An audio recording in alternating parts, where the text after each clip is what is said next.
Are you going to help me or just watch it die? No greeting, no apology, just that. A stranger appeared in his barn on a cold October night, dropped to her knees in the mud beside a dying calf. She didn't even own, hands already working, not waiting for permission, and looked straight up at him and said that. He hadn't smiled in 11 years. The whole town had stopped expecting it, stopped hoping for it, stopped even remembering what it looked like. And something cracked open in Caleb Anderson's face that hadn't moved in 11 years. He smiled. He didn't know why. He didn't know yet that she was about to change everything. If that stayed with you, subscribe, watch until the very end, and tell us in the comments, what city are you watching from tonight? The problem with carrying grief for 11 years was that eventually people stopped noticing the weight of it. They stopped looking at the lines around Caleb Anderson's mouth. The ones that had nothing to do with age, and everything to do with the particular kind of tired that came from choosing every single morning to get out of bed and go on without the person you'd built your whole future around. The town of Harlan Creek, Montana, population 412. If you counted the Whitmore twins as two separate people, which most folks were willing to do, had long since stopped looking. That was the thing about small towns.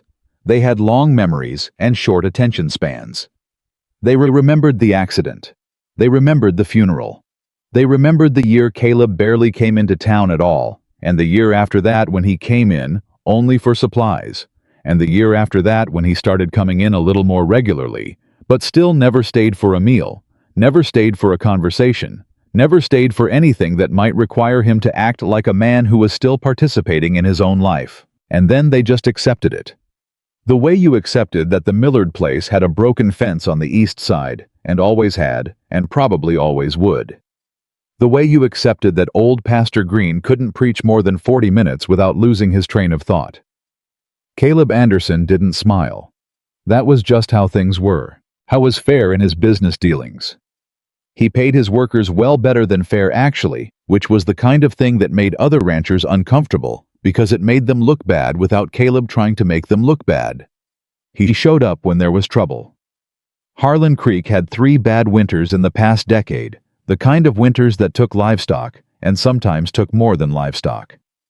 And every single time, Caleb Anderson had appeared with hay with medicine, with hands and hours, and had done what needed doing without being asked, and without saying much about it after. How was a good man?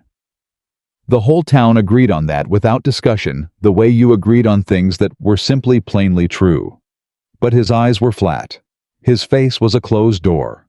And in 11 years, not one person in Harlan Creek had seen Caleb Anderson smile, not a real smile, not the kind that started somewhere behind the eyes, and so they'd stopped expecting it.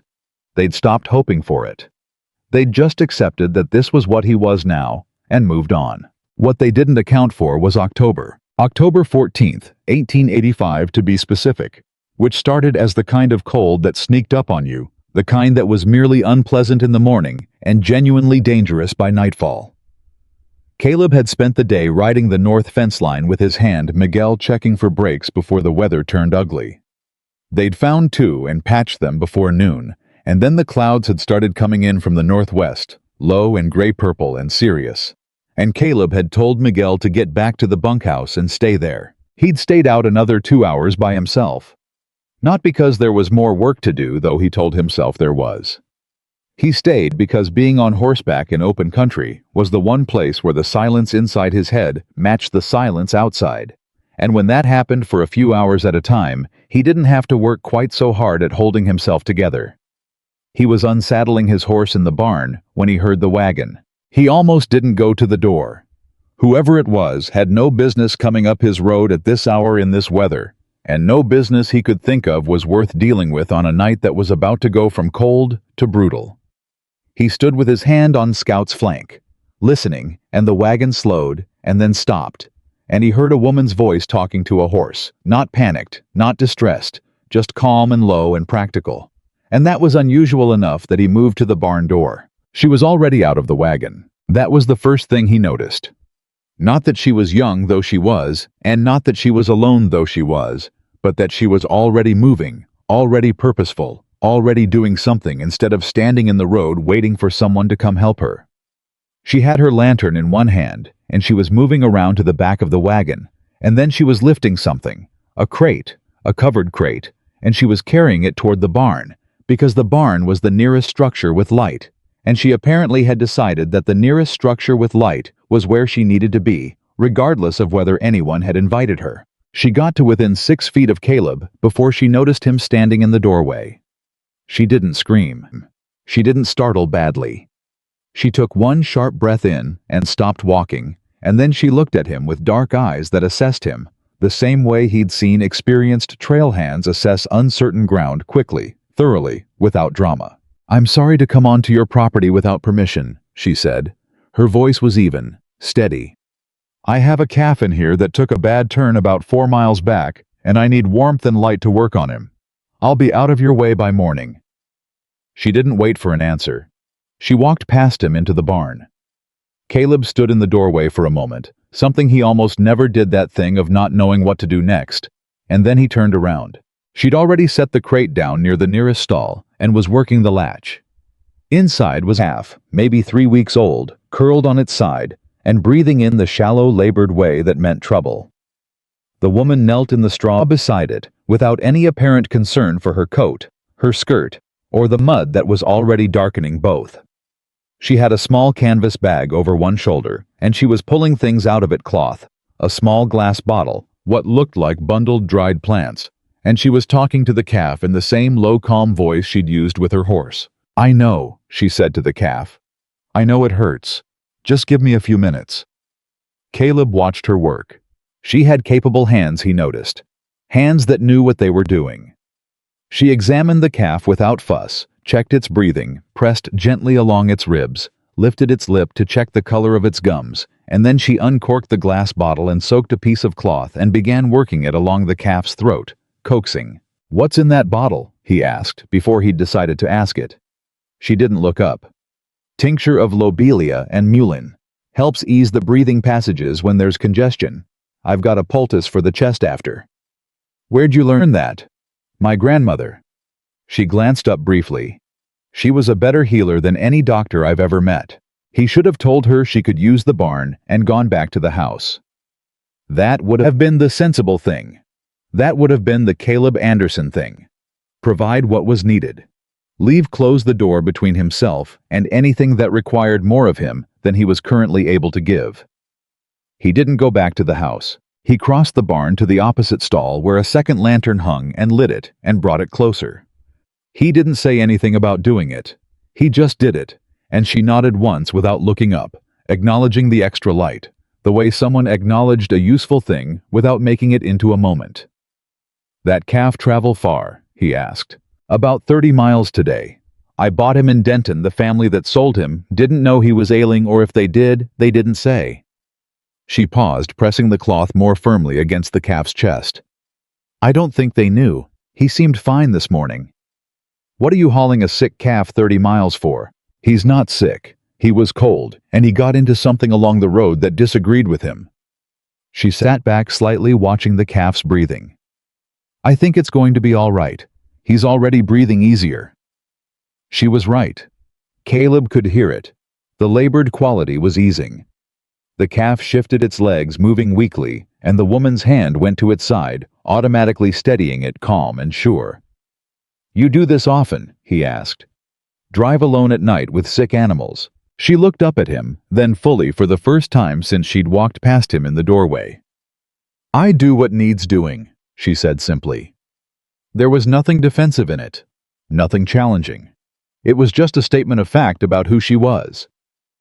Caleb Anderson had not had a conversation in his barn at 10 o'clock at night in 11 years. He was not sure how he felt about having one now. "I'm Lily Bennett," she said. "I've been hired to work for the Harlan Creek doctor, Dr. Pratt. I'm coming to help with the herb work, the remedies. He wrote me in March." She reached back into her canvas bag for something else. "I was supposed to arrive 2 days ago, but the roads between Denton and here were bad."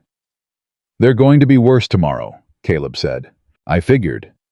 She found what she was looking for, a small cloth packet that she unwrapped to reveal what looked like dried leaves packed into a compress. "Is there a boarding house in town?" "Widow Calloway, 2 blocks south of the feed store." "Good." She was already applying the compress to the calf's chest, her movements practiced and sure. "I'll get there in the morning when this one's well enough to move." Caleb looked at the calf and then at the sky through the barn door, at the darkness that was thickening, the temperature that was dropping in that particular precipitous way that meant the night was going to get significantly worse before it got better, and he said something that surprised him. "You can't go tonight," he said. "Storm's coming in. Roads will be ice by midnight." She looked at him steadily. He expected an argument. He expected either false modesty or false bravado, one of those things that women alone in unfamiliar places sometimes defaulted to, either the apologetic kind that made everything harder, or the brittle, fierce kind that was just fear wearing different clothes. She looked at him for a moment, and then she looked at the sky, and then she nodded. "All right," she said. "Thank you." Just that. "All right, thank you." No performance, no drama. He showed her the tack room. There was a cot in there from when he'd had a barn hand who slept near the livestock in foaling season, and he brought blankets from the house without examining his reasons for doing so carefully. When he came back, she was still with the calf, which was now sitting up on its own, blinking slowly, and she was sitting cross-legged in the straw beside it, with her hands in her lap, just keeping it company. He set the blankets inside the tack room door. "There's coffee in the house," he said, "if you want it." She looked at him with those steady dark eyes. "I'd rather stay with him a little longer," she said, meaning the calf. He nodded. "I'll bring some out."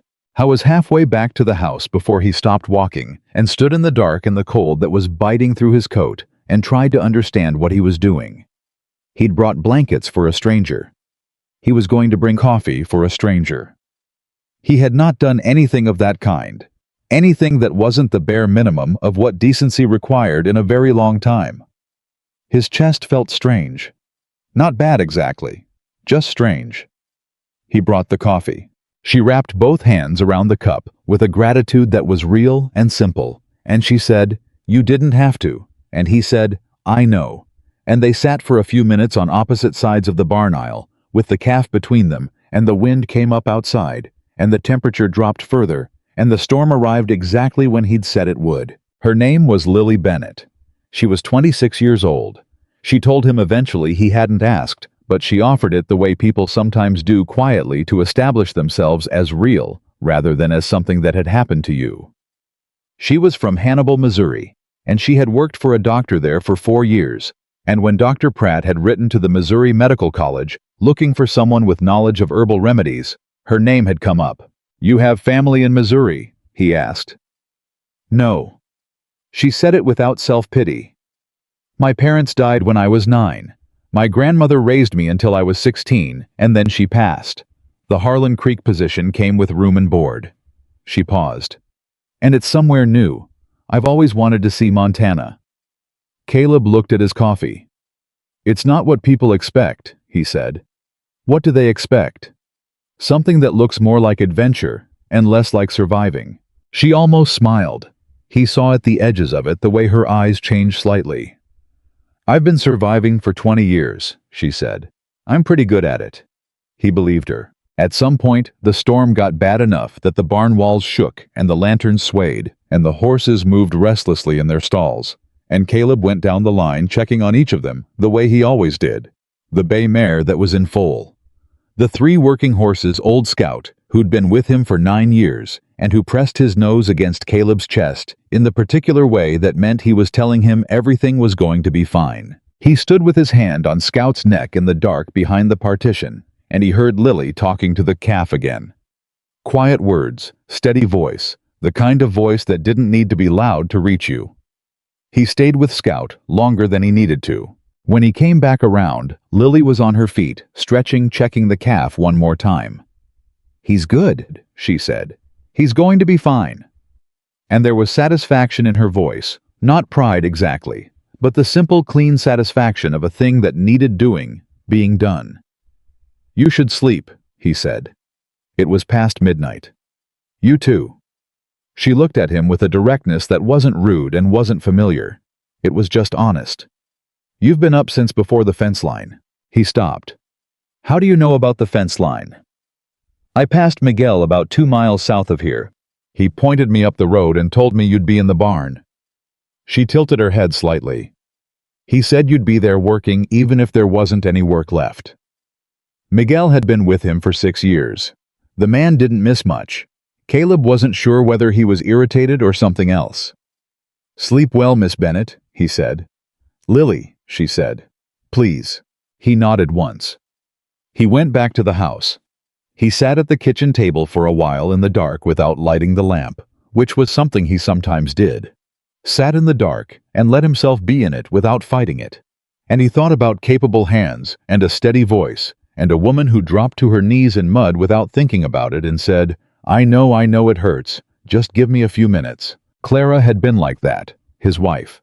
He didn't let himself finish the thought usually. He had a very rigid system for not finishing that thought, and it had served him well for 11 years. And tonight, it failed him just slightly, just at the edges, because the barn had been full of the kind of warmth it only had when there was a person in it who was actually alive to the world. He pressed his hand flat against the kitchen table. The wood was cold and solid. He stayed with that. Morning came gray, and still the storm blown through the ground silver with frost. He was at the stove when he heard the barn door, and he poured a second cup of coffee before she reached the house steps, because he'd been doing that, anticipating what was needed his whole life, and it happened automatically. She knocked. He opened the door. She looked like she'd slept, which was more than he could say for himself. "How's the calf?" he asked. "Standing on his own. He'll be fine." She looked at the coffee cup. "Is that for me?" "If you want it." She took it. She stepped inside without being invited, but not presumptuously. More the way you stepped inside a space that was offering itself to you.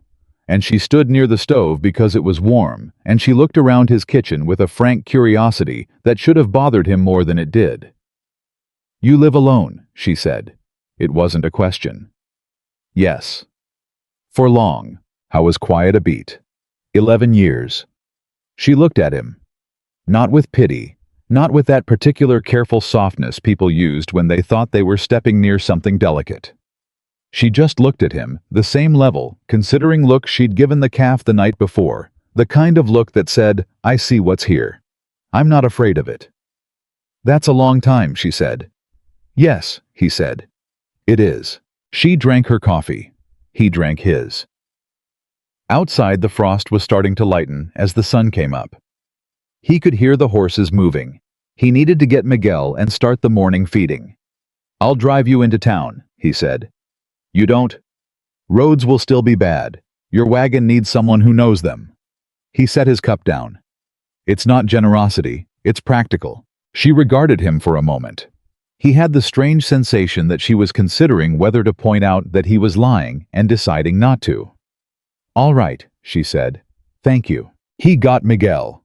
They loaded the calf back into the crate in the wagon, and Caleb hitched his steadiest horse to the front alongside Lily's, and he drove because the road was indeed bad, iced in places, muddy in others, requiring the specific kind of navigational experience that came from having driven it for years in all conditions.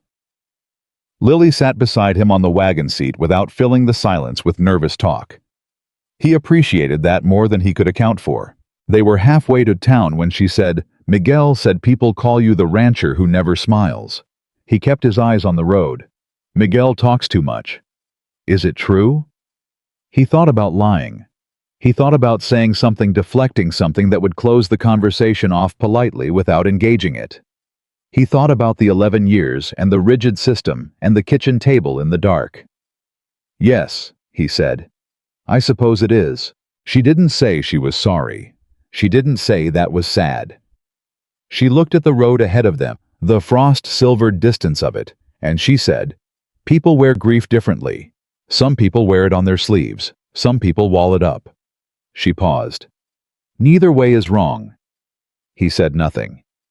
"But walls," she said quietly, "are very cold places to live." He kept his eyes on the road. His hands on the reins were steady. But something in his chest had shifted just slightly, just barely, like a stone that had been sitting in the same place for 11 years and had finally for the first time moved a fraction of an inch. He said nothing the rest of the way to town, but he thought about it. He thought about all of it, the barn, the calf, the coffee, the dark kitchen, And he thought, that is the most I have talked to another person in longer than I can honestly remember. He brought the wagon to a stop in front of Widow Calloway's boarding house. Lily climbed down without waiting for help, which he noted, and he unloaded the calf crate and set it on the porch, and he turned to go, and that was when she said it. She said it quietly. Not dramatically. Not as if she knew she was saying something that mattered.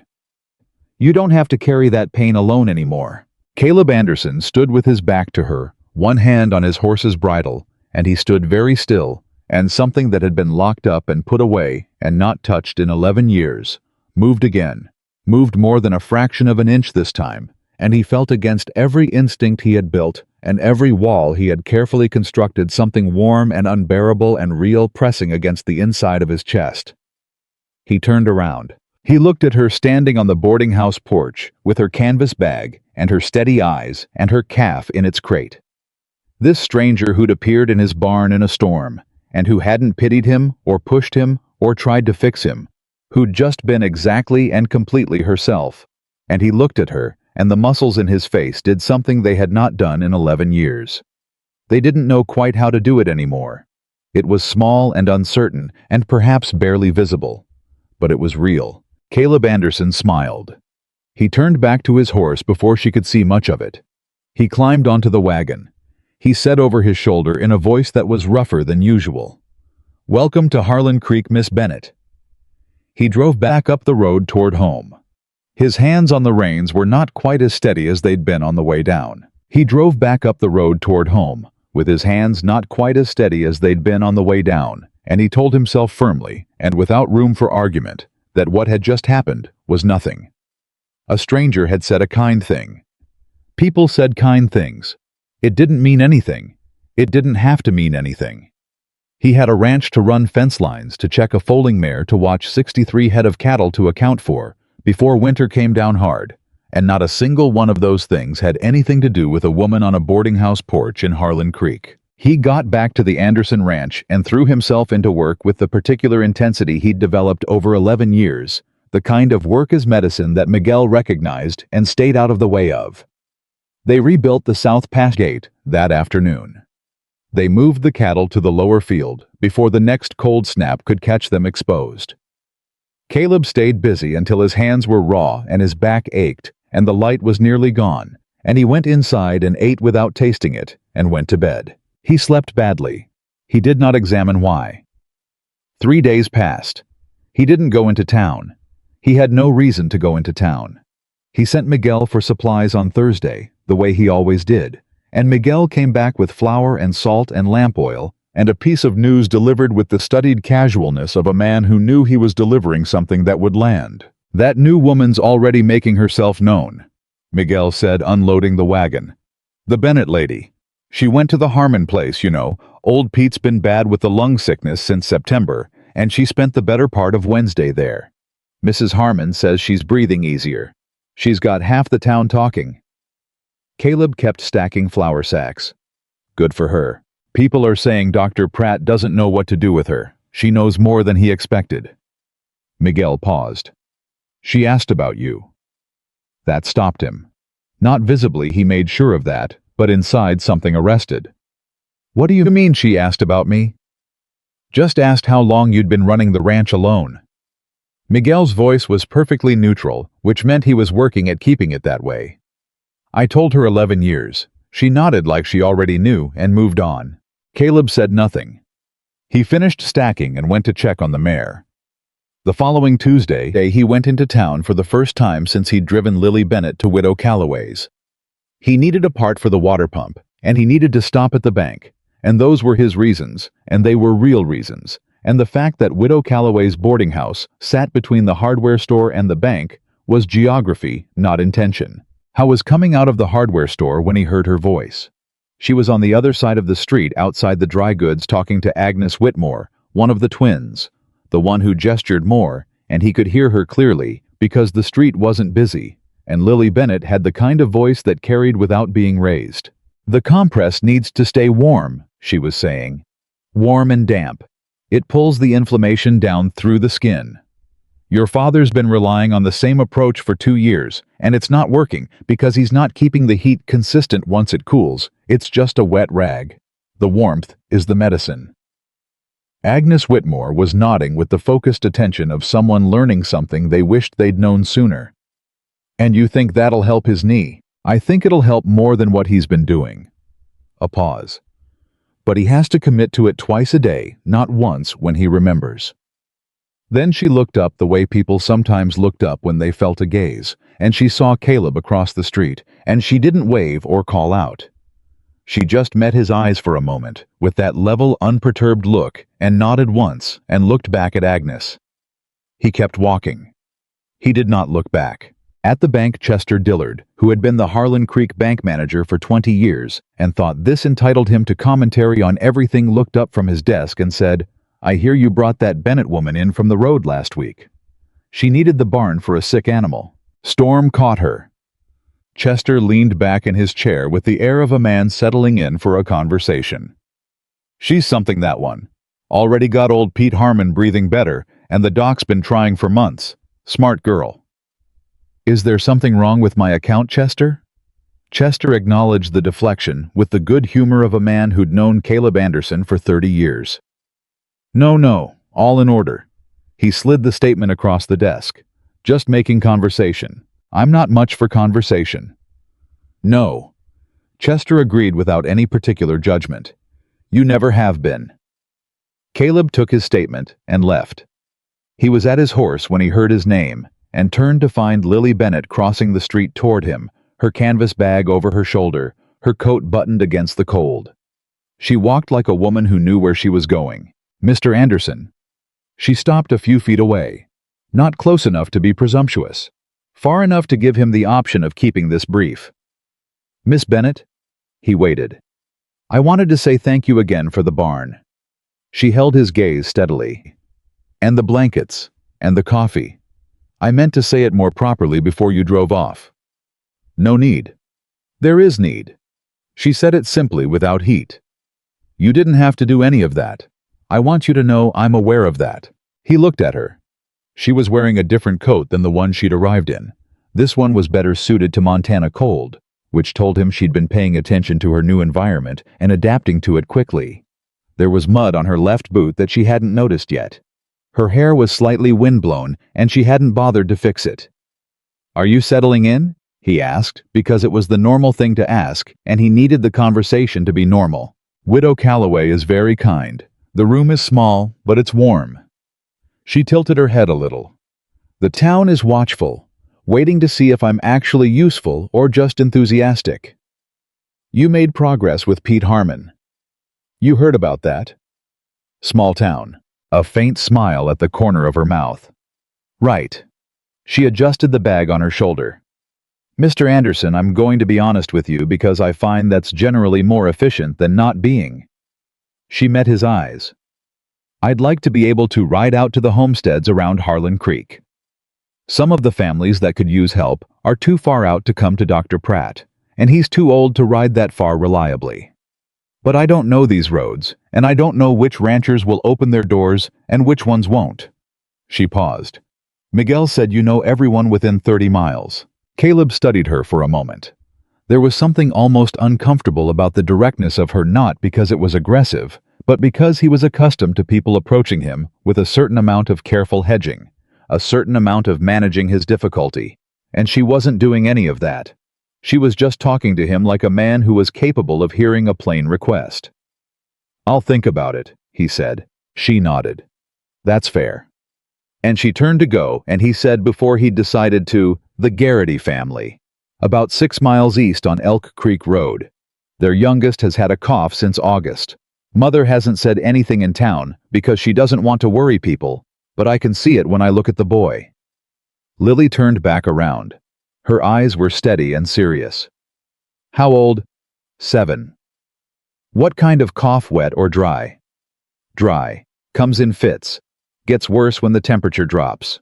She was already reaching into her bag, pulling out a small notebook, and the practicality of it, the immediate pivot from acknowledgement to action, was something he recognized because he did the same thing himself. "You heard about a problem, you started addressing it." That was just how you operated if you were someone who actually cared about outcomes. "I'll go tomorrow," she said. "Can you draw me the road?" He drew it in her notebook standing on the street in the October cold, and she looked at what he drew and nodded. And when he handed the notebook back, their fingers didn't touch, but almost did, and he was acutely aware of the almost in a way that surprised him enough that he took a half step back. "Thank you," she said. She looked at the drawing a moment longer. "You know these roads the way you know your own hands." 11 years. She looked up at that. Not with the careful look people gave him when the 11 years came up. With something more like recognition. Like she understood what 11 years of solitary knowledge of a piece of ground actually meant, what it cost and what it gave you. "I'll let you know how the boy is," she said. He rode home. He did not think about the almost. He thought about the boy's cough, and about whether Lily Bennett's remedies were as effective as the Harmon business suggested, and about whether the east road to Elk Creek would be manageable tomorrow, given the frost. And none of that had anything to do with the almost, and he was certain of that. By the end of October, Lily Bennett had visited 11 homesteads in the valley. Caleb knew this because Miguel knew this, and Miguel had decided without ever explicitly saying so, that keeping Caleb informed of Lily's movements was part of his job description now. At Elk Creek, she'd given the Garrity boy a regimen of steam treatment and an herbal syrup that had the cough improving within a week. At the Sandoval place, she'd correctly identified that the grandmother's winter exhaustion was iron deficiency, not age, and had given Mrs. Sandoval detailed instructions on foods to supplement. At the Bauer homestead, she'd sat with a young woman through a difficult early pregnancy, and had, according to Lars Bauer, who was not a man who paid compliments, easily been the only calm thing in the room. "She doesn't rattle," Lars told Caleb when they crossed paths at the feed store. Lars had hands like ham hocks and a face that had been weathered into pure granite, and he was looking at Caleb with something that was almost an appeal. "My Greta was scared, and that woman she talked her through it. Just talked to her. Like it was going to be fine because she said it was going to be fine." Caleb understood that more than he said. He ran into Lily herself on the Elk Creek Road on a Friday in early November. She was on horseback. She'd acquired a solid brown mare, sensible choice, and she was coming back from the Garrity place, and he was heading out to check the north pasture before the weather turned. She pulled up when she saw him, and he pulled up, and they sat their horses in the road. "How's the boy?" he asked. "Much better. The steam treatment cleared the passages, and Mrs. Garrity has the syrup routine down." She paused. "I told her to bring him to Dr. Pratt if the cough comes back, but I don't think it will." She looked at him. "You have good instincts about people. I pay attention. Most people don't." She gathered her reins slightly. "I'm going to the Hooper homestead Monday. The grandmother out there, her hands have been giving her trouble for years. I think it might be something I can help with." "Old Martha Hooper." He nodded. "She's proud. She won't tell you the hands are bad unless she trusts you." "How do I get her to trust me?" I thought about Martha Hooper. 70 years old, came west in a wagon at 22, had buried a husband and 2 sons, and had never asked for anything from anybody, because asking meant you might get refused, and she didn't have room for that. "She keeps chickens," he said. "Doesn't matter what else is going on, she goes out to her chickens. If you want her to talk to you, help her with the chickens first. Don't say anything about the hands. Let her bring it up." Lily looked at him with an expression he couldn't fully read. "How do you know all this about people?" "I told you. I pay attention." "You don't talk to them. You don't have to talk to people to pay attention to them." He held her gaze. "Talking can actually get in the way." There was a beat of quiet between them, and then she said, "That's the most you've said to me in one conversation since the barn." He hadn't thought about it that way. He thought about it now. She was right, and the fact that she'd noticed it had been tracking it should have felt like an intrusion, and instead felt like something else entirely. Something he didn't have a name for that sat in his chest, warm and unwanted. "Monday's supposed to be cold," he said. "Wrap up." He rode on. Behind him, he heard her horse start moving again, heading the other direction, and he did not look back. The Monday after that was when everything shifted. He hadn't planned to be at the Hooper place. He'd had business with old Tom Reedy, whose property adjoined Martha Hooper's on the east side. a property line question that had been simmering for 2 seasons, and that Caleb had agreed to look at personally because Tom Reedy was stubborn in a way that made sending Miguel useless. He was at the Reedy place for most of the morning, walking the fence line with Tom, and when they were done, it was nearly noon, and he was cold, and he took the shortcut home that went past the Hooper gate. Lily's mare was tied at the gate. He slowed. He shouldn't stop. He had no reason to stop. But then he heard voices from around the back of the house. Not distressed voices, normal voices, and without entirely deciding to, he tied Scout to the gatepost and went around. Lily Bennett was in the chicken yard with Martha Hooper. That was the first thing. The second thing was that Martha Hooper was laughing. Actually laughing the real kind, the kind that shook her shoulders, and Lily was saying something about a rooster she'd once known in Missouri, who had apparently held a personal grudge against the mailman, and Martha was half doubled over. Caleb stood at the fence and watched Martha Hooper laugh, and he thought, I have not heard that woman laugh in years, maybe longer. They hadn't seen him. He should leave. He should mount up and go home and not interrupt this, because this was Lily doing exactly what she'd said she would do, getting Martha to trust her before she asked anything, and it was working, and it was none of his business. He stayed. He leaned against the fence post, and he stayed, and he watched, because there was something happening in that chicken yard that he couldn't look away from. It wasn't just that Lily was effective, though she was. It was the way she was doing it. The way she was genuinely amused by her own rooster story. The way she actually listened when Martha started talking, the way she leaned in slightly, the way her whole face opened up when something interested her. She wasn't performing warmth. She actually had it. After a while, Martha saw him and said, Caleb Anderson, how long have you been standing there? Not long. He pushed off the fence. I was at Tom Reedy's, saw the mare. Martha's eyes moved between him and Lily with the sharp intelligence of a woman who had been reading human situations since before Caleb was born. Come have coffee, she said. It was not a suggestion. They sat in Martha's kitchen. Martha at the head of the table where she always sat. Caleb to her right, Lily across, and Martha poured coffee that was strong enough to stand a spoon in and looked at Lily and said without preamble, My hands, you want to look at them? Lily met her eyes. If you'll let me. Martha laid both hands on the table, palm up like an offering and a dare at the same time. Her knuckles were swollen, the joints enlarged. The skin stretched taut over decades of damage that she had never once acknowledged publicly.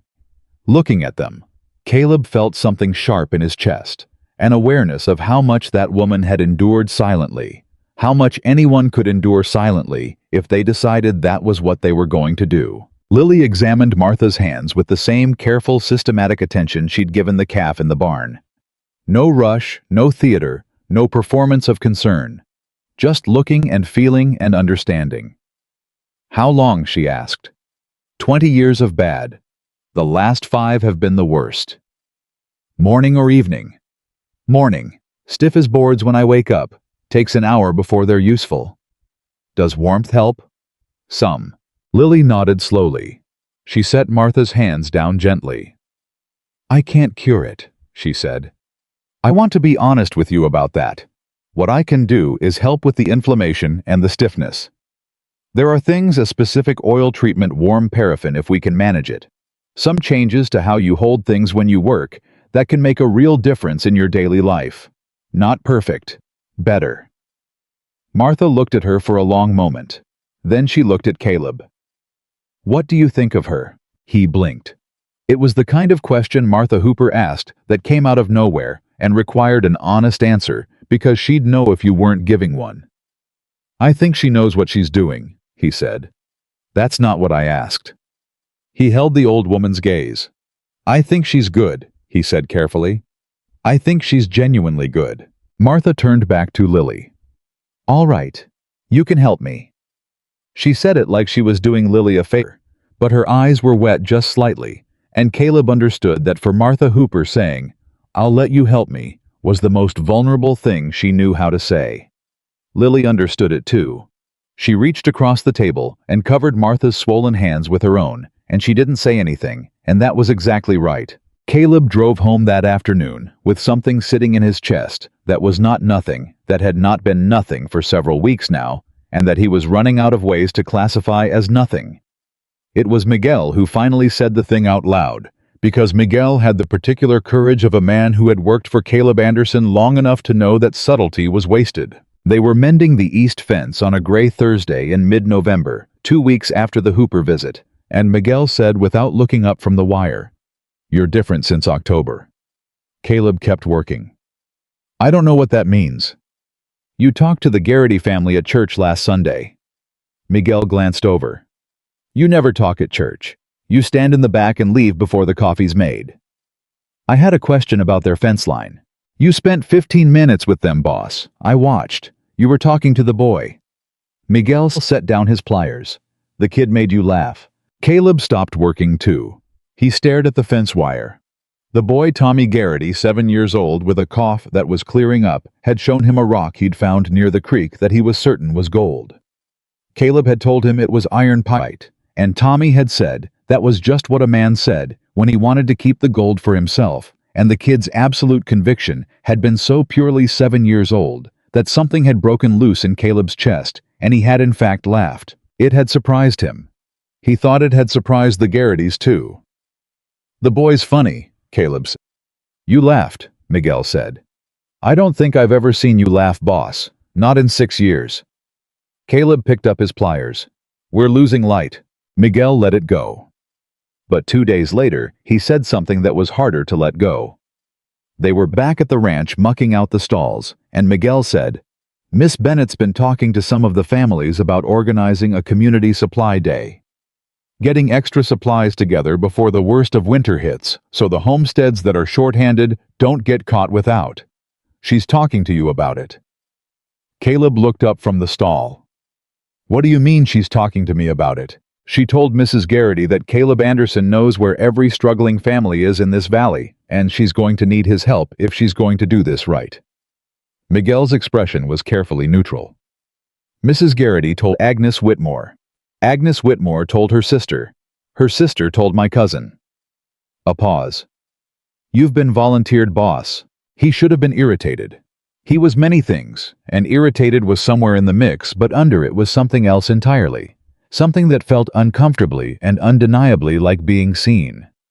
She'd said he knew where every struggling family was. And she was right. He did. He'd known for years, and he'd helped in the ways he could help without letting anyone close enough to matter. And she had apparently looked at that pattern and decided it was a resource she could use for something larger. I went into town the next day. Not for supplies. For her. He found her at Dr. Pratt's office, which was attached to the doctor's house. A small room off the parlor that smelled like herbs and paper, and she was at the desk writing in her notebook when he knocked on the open door and she looked up. "You volunteered me," he said. She set down her pen. "I needed someone the families would trust, and you're the one they trust." She held his gaze without apology. Was that wrong of me? He stood in the doorway. He thought about the easy answer. Yes, you should have asked first. That was presumptuous, and he thought about the honest answer, which was something considerably more complicated. "Tell me what you need," he said. She did. She'd been methodical about it. Had a list of 14 homesteads, had noted what each family was most likely to need, had already talked to the Grange about whether they could coordinate a Saturday in December before the worst weather hit. What she needed from Caleb was his knowledge of which families would accept help and how which ones would take it quietly, which ones would need it, framed as an exchange to preserve dignity, which ones would do better if a neighbor brought it rather than a stranger. He sat down across from her, and they worked through the list together, and it took 2 hours, and at no point during those 2 hours did he think I should leave. He just worked through it with her the way he would work through any logistical problem, except that the logistic in question was human beings, and their pride and their need. And she understood those things with the same instinct he did, just through a different lens. At the end, she looked at the finished list, and then she looked at him. "You care about these people, she said. "Of course I do. But you don't let them care about you."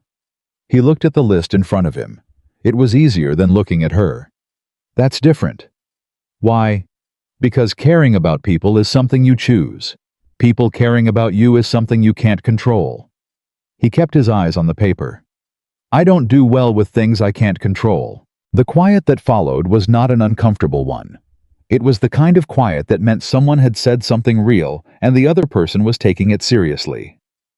That's honest, she said at last. I appreciate that. He looked up. But it's also wrong, she said. Not unkindly. Not like she was correcting a child. Like she was telling him something she thought he deserved to know. Caleb. His first name, first time she'd used it. Caring about people always means you can't control what comes back. That's not a flaw in the system. That's the whole point of it. He held her gaze. Something pulled tight in his chest, tight, and then looser than it had been in a very long time, like a knot that had just barely started to give. I'll be at the Grange meeting, he said. His voice was not quite steady. She didn't press it. She just nodded and picked up her pen and wrote something in the notebook, and that was that. He walked back to his horse in the cold November air, and he stood a moment with his hand on Scout's neck, and he thought 11 years. 11 years of walls and silence, and the particular cold safety of never expecting warmth from anywhere. 11 years of being present for everyone else's life, while holding his own at arm's length. And now, this woman was in the valley, writing lists in a small notebook, learning roads and families and chicken-keeping grandmothers. And somehow every time he turned around, she was there, not pushing, not pulling, just there, steady and real, and entirely herself. The Grange meeting was in 2 weeks. He'd said he would be there. He hadn't been to a Grange meeting in 11 years. He got on Scout and rode home, and the cold came at him from the northwest, and he leaned into it the way he always did. And for the first time in a very long time, leaning into it felt less like surviving and more like moving toward something, and that something had a name. He wasn't ready to say out loud yet, but it was there sitting in his chest, solid and undeniable as a fence post driven into frozen ground.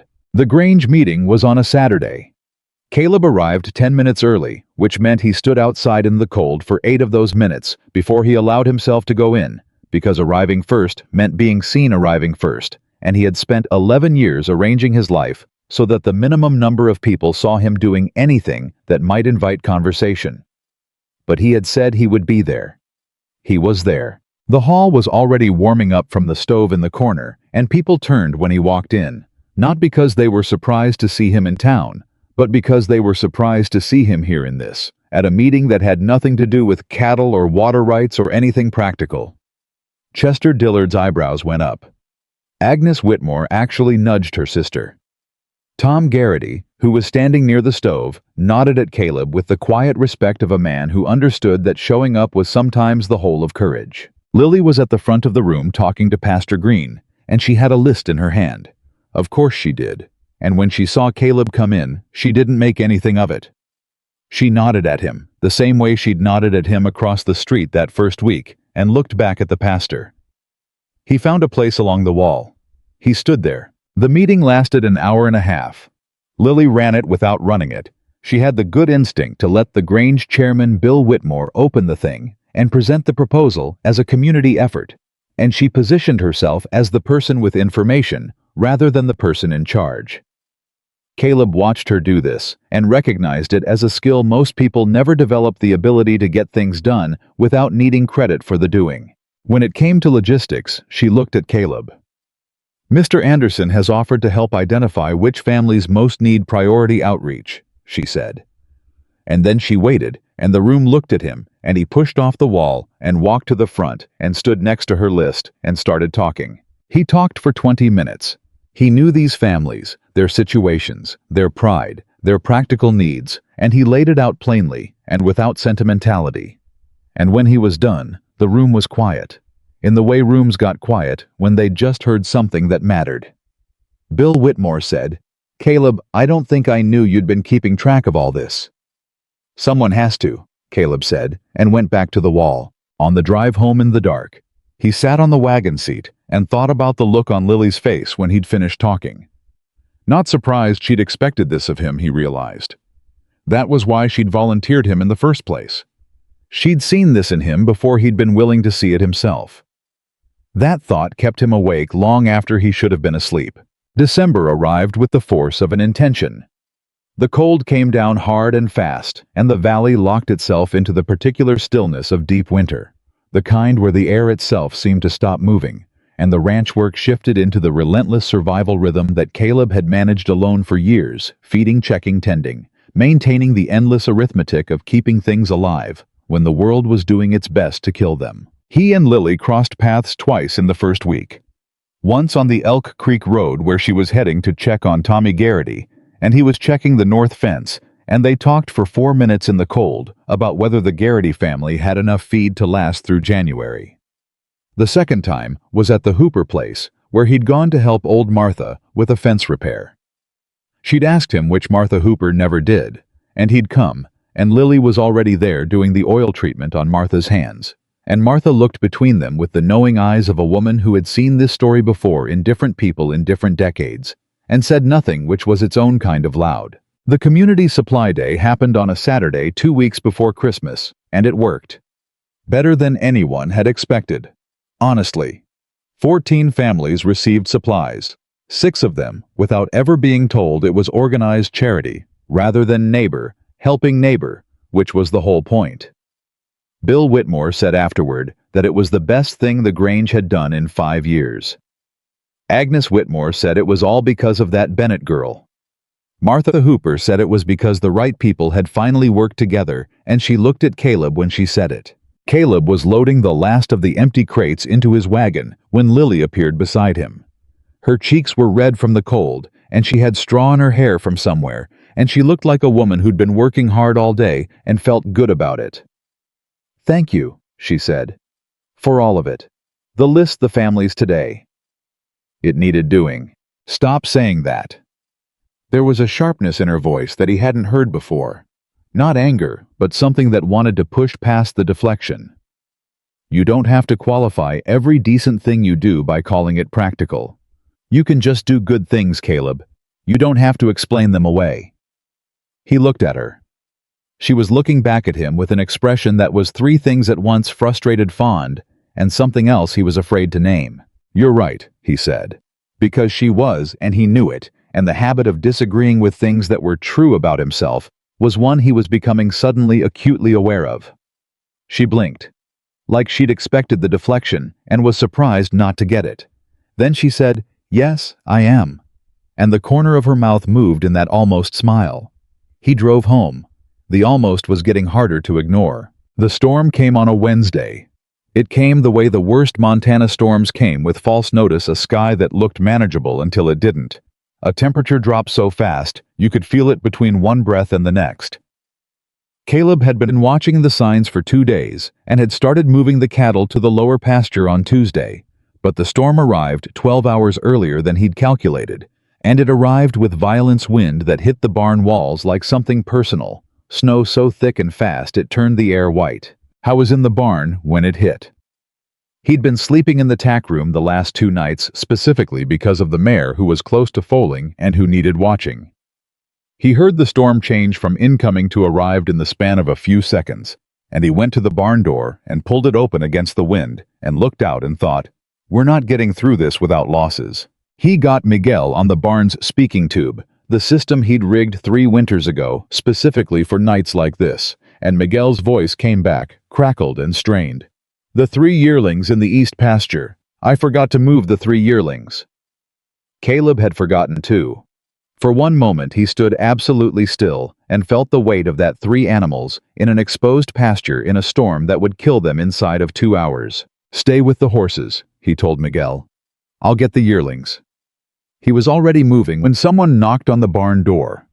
Hard, purposeful knocking, the kind that said, "I know you're in there, and I need to come in." He pulled it open, and Lily Bennett stepped inside on a gust of wind and snow, and she was covered in it, coat, hair, everything, and she was already talking. "I was at the Garrity place when it came in, and I couldn't make it back to town. I put my horse in your lean-to because it was the nearest shelter.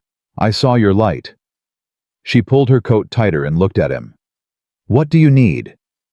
He stared at her for one stunned second. "I need to get 3 yearlings out of the east pasture. Show me." "Lily." "Caleb, show me." They went out into it together. He had done many hard things in 11 years alone in bad weather, because that was what the work required, and he was the one doing the work. But he had never done a hard thing in weather like this with someone beside him, who kept up without complaint and without panic, who moved when he moved, who grabbed the rope, he threw her without fumbling, who talked to those frightened yearlings in the same low, steady voice she used on everything. Frightened animals, sick children, old women with swollen hands, and who got all three of them moving with a patience and a calm that was not natural in that kind of weather, and that he was absolutely certain she was manufacturing because she knew it was needed. They got the yearlings into the barn in 38 minutes. Caleb knew because he'd been tracking it, kept his mind on logistics when it wanted to go to other places, kept his focus on the animals and the wind and the ice underfoot. When the last yearling was in the stall and the barn door was barred against the wind, he stood for a moment with his hands on his knees, breathing hard, and Lily was 2 feet away doing the same thing. "You didn't have to come out there," he said. She looked at him. Her face was raw with cold, red-cheeked and wind-stung, and her hair was half frozen to her cheek on one side, and she was the most real thing he had seen, and he didn't finish the thought. "You needed help," she said simply. "I was here." The storm didn't ease. If anything, it worsened, and within an hour, it was clear that going anywhere was out of the question. Caleb checked the mare, who was restless, but not ready. Yet another day at least, and checked the yearlings and the horses, and Lily did a round with him without being asked, checking each animal with the careful attention she brought to everything. When they were done, they ended up in the tack room, which was the only part of the barn with any real protection from the drafts, with 2 lanterns and the small iron stove that Caleb kept going in foaling season. He put more wood in the stove. She sat on the cot and wrapped a blanket around herself, the same blanket he'd brought out for her in October. He noticed washed and folded and still in the tack room because he had not moved it, and she looked at the stove and said nothing, and the storm threw itself at the barn walls with a fury that made the lanterns swing. They sat like that for a while. It was not an uncomfortable silence, and the fact that it wasn't uncomfortable, the fact that sitting in a small room with this woman, while a blizzard did its worst, felt like the most natural thing he had experienced in over a decade, was itself terrifying. It was Lily who broke it. "Tell me about her." He went very still. "You don't have to," she said. Her voice was quiet, careful, and completely honest. "But I think you might want to, and I think nobody ever asks you." He sat with that for a long moment. The stove ticked, the wind howled, the mare moved in her stall. "Clara," he said. It came out rough. It always did when he let it out at all. Her name was Clara. "How did you meet?" He looked at the stove. "At a dance. I was 24. She was 22, and she was the only person in the room who wasn't trying to impress anybody." He paused. She was just there, enjoying herself, not performing it, just actually there. He heard Lily's breath shift slightly, like she recognized something in what he'd said. She didn't speak. "We were married 6 months later." He pressed his hands flat on his knees. 3 years. We had 3 years. He stopped. He had the words for what came next. He'd had them for 11 years. He'd just never said them to anyone, and he found sitting in this tack room in this storm that they were coming up whether he directed them to or not. She was pregnant, 7 months. We were driving back from Denton, same road I found you on actually. The wagon wheel caught a rut and she was thrown. She hit her head on the wheel brace going down. He stopped. The silence was full. "She lived 4 more hours, he said. "The baby didn't make it. The doctor said there was nothing that even if we'd been right next to a hospital, it wouldn't have—" He stopped again, pressed his palms harder against his knees. "I had 4 hours and I talked to her the whole time, and I don't know if she heard any of it." "She heard it," Lily said quietly. "You can't know that." "No." A pause. "But you can't know she didn't. And I'd rather believe she did." He looked at her then. She was watching him with those steady dark eyes, and there was no performance in her face, no theatrical grief on his behalf, no careful management of what she was feeling. She just looked at him with a directness that said, "I am not afraid of this. I am not afraid of your pain. You can put it down here if you need to." "I stopped going to things after that," he said. Dances, meetings, dinners, all of it. Because every time I was in a room with people who were living their lives, laughing, planning, making futures, I couldn't. He stopped. It felt like a betrayal, to want those things again when she couldn't have them. Lily was quiet for a moment. Then, "That's not what she would have wanted for you." "You didn't know her." "No. But I know that nobody who loves someone wants them to stop living." She held his gaze. "I lost my grandmother, the only real family I had, and for 2 years I wouldn't let anyone get close because every time I did, I thought about the fact that everyone I'd loved had left me." She paused. "It wasn't loyalty. It was fear. And eventually I had to be honest enough with myself to see that." The wind hit the barn with a sound like a fist. The lantern swung. Neither of them moved. "I'm not comparing it," she said quickly. "What you lost is not the same thing. I just mean—" She stopped, found the right words. "Fear wears a lot of different clothes, Caleb. Sometimes it wears grief's clothes. And it's very hard to tell them apart from the inside." He sat with that for so long that the stove burned down another level, and he had to get up to add wood. And when he came back and sat down, he said, "I'm not afraid of being alone." "I know you're not. I'm afraid of—" He stopped, started again. "I'm afraid that caring about someone means signing up for the moment you lose them. And I know what that moment costs. I know the exact price." His voice was very low. "And I'm not sure I can pay it again." The quiet that followed was different from all the other quiets. It was the quiet of something true that had been said out loud for the first time, something that had lived in the dark so long it had stopped having a shape, and now it had one. Lily leaned forward slightly, her elbows on her knees, her hands loose in front of her, and she looked at him the way she'd looked at Martha Hooper's hands, seeing what was actually there, not what she wished was there. "Love was never the thing that hurt you, Caleb," she said. "Losing someone did. But that doesn't mean you have to lose everyone." He looked at her. The words landed somewhere deep, not as a comfort, not as a solution, but as something truer than either of those, a correction. A small necessary adjustment to the story he had been telling himself for 11 years. "You say things," he said after a moment, "that I didn't know I needed to hear." "You say things that tell me exactly what you need to hear," she said. "I just listen." He looked at his hands. "Clara would have liked you." He hadn't planned to say that. It came out of somewhere underneath all the careful management, the rigid systems, the 11 years of walls. And once it was out, it sat between them in the warm air of the tack room, and instead of feeling like a betrayal, it felt like something else. Like an introduction.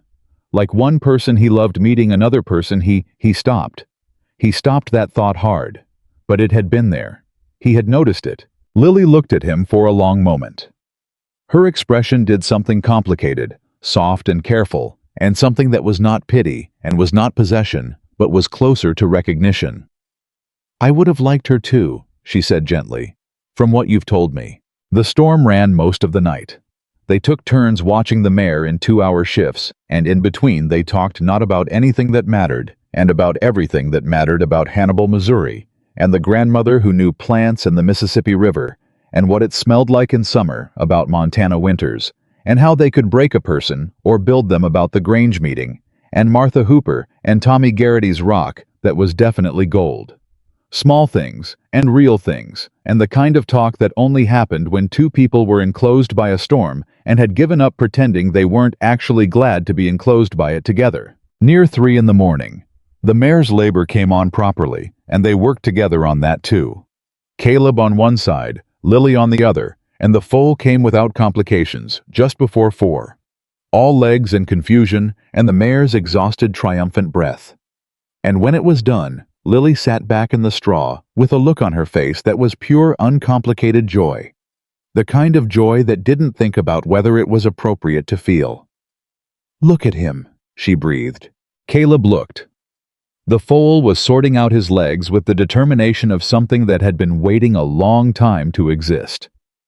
Long time to exist. The mare was talking to him in that low horse sound that meant, "I know you, I've been waiting for you too." Something in Caleb's chest broke open cleanly, not painfully, the way a window broke to let air in. He thought of Clara, and of the foal they'd planned to have born in spring, and of everything that had been taken, and everything that had grown up in its place, without his permission, in the stubborn way that life did, and he did not feel guilty. For the first time in 11 years, he sat in his barn at 4 in the morning, watching a new thing come into the world, and he did not feel guilty. He felt grateful. He looked at Lily, who was still watching the foal with that open joy on her face, and she felt his gaze and looked back, and whatever was in his expression made her go very still. "Caleb," she said quietly. "I know," he said. "Just that. I know." Because he did. And she did. And the knowing was terrifying, and it was also the most awake he had felt in 11 years. The storm gentled before dawn. Not gone, but manageable, the kind of eased that told you the worst was over, that the world was still there on the other side of it. Caleb stood at the barn door and looked out at the gray-white quiet of it, and he heard Lily behind him checking on the foal one more time, and he heard her voice low and pleased, and he felt with a clarity he could not argue with that he did not want her to leave. That the thought of this barn without her voice in it was a cold he had been living with for so long, he'd forgotten it was cold, and now that he knew differently, he couldn't go back to not knowing. I was not ready to say that. He was not yet the man who could say that. But something in him had shifted completely and permanently in the night, in the storm, in the tack room, and the foaling stall, and there was no putting it back the way it had been. He heard her boots on the barn floor behind him, and she came and stood beside him in the doorway and looked at the same gray-white quiet he was looking at. "I have to get back to town," she said. "Dr. Pratt will be worried. I'll drive you when it's light enough." "You don't?" "Lily." He said her name with a firmness that was not unkind. "I'll drive you." She was quiet a moment. Then, "All right." They stood in the doorway, a little longer, side by side, not touching, looking at the aftermath of the storm, at the world that had been thrown into chaos and had come through it, that was sitting now in the particular stillness that only came after something hard had passed, and Caleb thought 11 years. 11 years I have been standing in doorways alone. He did not know yet what came next. But he knew standing there that the man who had driven Lily Bennett to Widow Calloway's in October and then driven home alone and sat at the kitchen table in the dark, that man was not entirely who he was anymore.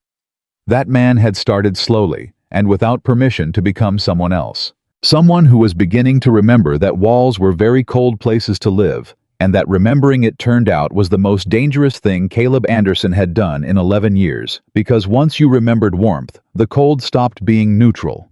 It stopped being simply the condition of your life, and started being something you had chosen, and choices could be unmade, and that possibility was terrifying, in a way that no storm, and no frozen pasture, and no amount of physical danger had ever been. He drove Lily back to town when the light came up the same way he'd driven her the first time. Bad horse. Steady the two of them on the wagon seat, with the particular silence of people who have said real things to each other in the dark, and are now figuring out what to do with that in the daylight. She got down in front of Widow Calloway's, and she looked at him and said, "Thank you, for last night, for all of it." And he nodded and drove home, and he did not let himself think about the foal or the tack room, or I know until he was well out of town and alone on the road, and then he thought about very little else. December moved forward. The Community Supply Day had been a success that people were still talking about, which meant Caleb's name was attached to something public and collaborative. In a way it hadn't been in years, and this had the effect of making people speak to him more directly than they had in a long time. Not with the careful hedging they'd developed around his silences, but with something closer to normal, the way you talk to a man you believed might actually want to be talked to. He found to his own surprise that he didn't mind it. I went to church 2 Sundays in a row.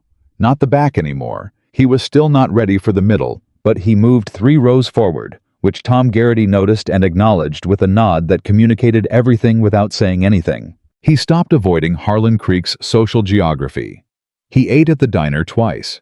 He had a conversation with Chester Dillard that went on for 12 minutes and was about something other than his account balance. He let Agnes Whitmore tell him about her sister's new baby without finding a reason to leave. Small things. But Miguel noticed, and the town noticed, and Caleb noticed himself noticing, which was its own kind of strange. He and Lily fell into a pattern that neither of them named, because naming it would have required acknowledging what it was. Twice a week, sometimes 3 times, their paths crossed in ways that were partly coincidental and partly not. He would stop at Dr. Pratt's when he was in town. She would ride out on the Elk Creek Road on days when he was likely to be checking the north fence. They would end up talking for 20 minutes, 30 sometimes an hour, standing in cold fields or sitting in farmhouse kitchens, while Martha Hooper pretended not to listen, and the talking was easy, in the way that talking was only easy with people you had stopped performing for. She challenged him. That was the thing he hadn't expected. Clara had been warmth and steadiness, and the particular comfort of a person who knew you deeply. But Lily was something different. Not better or worse, but different. A person who pushed back when he said something that wasn't quite honest, who called him on his deflections with a directness that should have felt like an attack, and instead felt like respect. Like she thought he was worth the effort of being truthful with. He had been letting himself want this. He had been slowly and carefully, and with the particular caution of a man who knew exactly what it cost to want things, allowing himself to admit that what was happening between them was not nothing, and was not manageable, and was not going to resolve itself into simple friendship, no matter how much structure he put around it. He had been getting ready in his own way, in his own time, to do something about it. And then Eleanor Marsh arrived in Harlan Creek. She came on the Thursday stage, 3 days before Christmas. Caleb didn't see her arrive. He was at the ranch, but he heard about it from Miguel by evening because Miguel heard everything. And what Miguel heard was this. Eleanor Marsh née Whitfield was 34 years old, was a widow out of Billings, was reportedly handsome and well-dressed, and had come to Harlan Creek to visit her cousin, who was none other than Bill Whitmore of the Grange, and intended to stay through the new year. None of that would have mattered. Harlan Creek got visitors. Caleb went about his business. What mattered was what he heard on Friday from Chester Dillard, who had absolutely no idea he was delivering a live charge. Eleanor Marsh, you knew her, didn't you? Caleb. She was Clara's closest friend before the Whitfields moved to Billings. She was asking about you. Caleb set down his coffee cup. Asking what? Asking how you were. Whether you'd, I don't know. She used some phrase about whether you'd come back to the world. Chester looked at him with the careful eyes of a man who'd just realized he might be in the middle of something. She seemed concerned. Old affection, probably. She and Clara were close. He said he had to get back to the ranch. He got back to the ranch. He stood in the barn for a while with Scout, which was his version of sitting with something until he understood it. Eleanor Marsh. He hadn't seen her in 11 years. She'd been at the funeral. He remembered that a woman in black who'd wept more openly than he had because he hadn't been able to weep at all, and who had pressed his hand and said something he couldn't remember now. He'd heard she'd married a Billings man a few years after. He'd heard she was widowed 2 winters ago. I hadn't thought about her in years. And now she was in Harlan Creek asking about him, and something in his chest contracted with a warning he couldn't quite read. He didn't go into town Saturday. He had reasons, real ones: fence work, the foal needed monitoring. Miguel had a family matter in Denton and was away, and he used them. Sunday he went to church and came out after the service to find Eleanor Marsh standing on the church steps. She was exactly as he'd have expected her to be. Composed, dressed well for Montana winter, with Clara's coloring in her eyes, because she and Clara had been cousins as well as friends, which he'd forgotten, and which hit him with a strange delayed force when he saw her. She had brown eyes and dark hair, and a way of standing that reminded him of something he'd spent 11 years trying not to be reminded of. Caleb. Her voice was warm, careful. She read him immediately. He could tell from the way she didn't reach for him, the way she kept just enough distance. It's been a long time. Eleanor. He shook her hand. It was the right thing to do. Bill said you were coming. He might have written me about this town's new healer. Her smile was small and knowing. He mentioned you'd become involved in her community work. The word involved landed with more weight than he thought she intended, or perhaps exactly the weight she intended. With Eleanor Marsh, it was hard to be sure she had always been the kind of woman who said things precisely and knew exactly what weight they carried. It was a community effort, he said. Of course. She looked at him with those Clara brown eyes. "You look better than I expected," she said quietly. "People wrote to me. After you stopped. They were worried. They shouldn't have been. People worry about people they care about, Caleb. That's what caring means." A beat. Even when you don't want them to.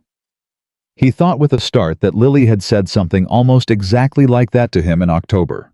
Not the same words, but the same truth. He pushed the thought aside. "Are you well?" he asked. "I heard about your husband. Franklin was a good man, 2 years now." Her composure was complete, the composure of someone who had done their grief work quietly and thoroughly. "I've been managing. Better recently." She paused. "I might stay in Montana longer than the new year actually. Bill's been after me to consider it more permanently." He nodded. He said something appropriate. He excused himself, the ranch, all true, and he drove home and he thought about Eleanor Marsh's eyes and about the particular complicated feeling of looking into a face that carried echoes of a person you'd loved. It was Miguel who told him what happened next when he came back from Denton on Monday evening and found Caleb at the kitchen table looking at the fire. "You know the Whitmore sisters talk," Miguel said, taking off his coat. "And you know Agnes's sister was at the church Sunday and saw you talking to the Marsh woman." Caleb looked at him. "By Monday noon," Miguel continued carefully, "there was a story going around town that Eleanor Marsh came to Harlan Creek for you, that she and Clara were close, and that she knows you better than anybody, and that she's staying through spring." Miguel sat down. "And the other part of the story, boss, the part that matters, is that Miss Bennett heard it." The chair scraped the floor as Caleb stood. "I don't know what she heard exactly," Miguel said quickly. "But Mrs. Garrity saw her at the dry goods this afternoon and said she looked quiet. The way she gets when something's bothering her, and she doesn't want to show it." Caleb was already at his coat. "Boss, what time is it?" "Past 5. "She'll be at Pratt's." He pulled on his coat. "Don't wait up." He rode into town in the dark and the cold with his jaw set and something hot and urgent moving in his chest that he recognized after a moment's honesty as fear. Not the fear of the storm, not the practical fear of animals in danger or weather turning deadly. The fear of something good and real and growing. Being damaged by a misunderstanding he hadn't even known was happening until it was already in motion. He tied Scout outside Pratt's and knocked. The doctor answered, looking mildly startled, and said Lily was in the back room organizing the herb stores for winter, and she hadn't gone to dinner yet. Was everything all right? "I need to speak with her," Caleb said. Dr. Pratt looked at him for a moment, with the eyes of an old man who had seen a great many human situations. "She's in the back," he said, and stepped aside. The back room smelled of dried herbs and paper, the particular smell he'd come to associate with this place, and with her. And Lily was at the long table with her back to the door working steadily, and when he came in she turned around. Her face was composed, professional. Exactly the careful composure Miguel had described, the kind that was built specifically to conceal what was underneath. "Caleb." She turned back to the table. "Is something wrong?" "One of the animals." "No." He came further into the room. He stopped a few feet behind her. "I need to talk to you about Eleanor Marsh." Her hands paused on the herbs she was sorting. Just a breath, a half second, and then they kept moving. "You don't owe me an explanation about—" "Lily." Firm, quiet. "Stop." She stopped moving. She didn't turn around. "Turn around," he said. She did. And her composure was holding, but just barely. He could see it in the set of her jaw, the deliberate steadiness of her eyes. He had come to know her face well enough to read what was under it, and what was under it was something that had been hurt. Not dramatically, not with any self-pity, just hurt the way a person got hurt when they'd let themselves start to expect something and then had reason to stop. "What did you hear?" he asked. "That Eleanor Marsh is Clara's closest friend." Her voice was even.